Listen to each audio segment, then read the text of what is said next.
Now let's get into today's episode. So last week we covered the life of prolific poisoner Giulia Tofana. We covered her mother and her stepdaughter, also prolific poisoners, and all of their poisoning activities and various versions of their executions. Go listen to that if you missed it, because this is part 2.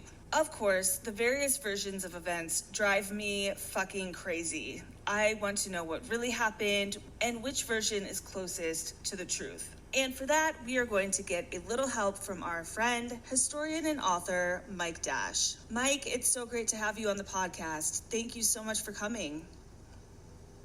Just kidding. I'm not talking to people. What do you think this is? An interview podcast? Honey, no.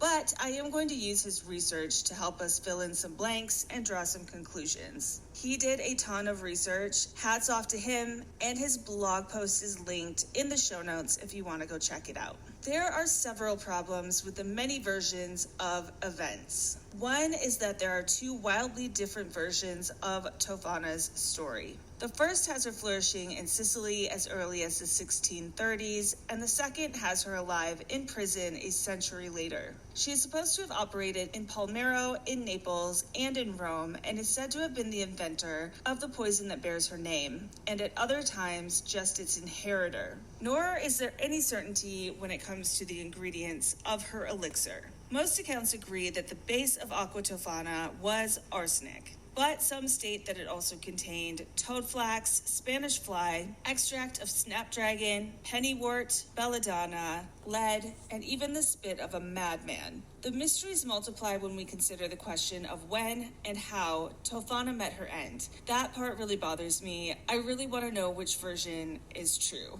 One source says that she died of natural causes in 1651, another that she found sanctuary in a convent and lived on there for many years, continuing to make her poison and dispensing it via a network of nuns and clerics. Several say that she was captured, tortured, and executed, though they differ as to whether her death occurred in 1659, 1709, or 1730. In one especially detailed account, Tofana was dragged from her sanctuary and strangled, after which, quote, her body was thrown at night into the area of the convent from which she had been taken. End quote. There is a third mystery, though. While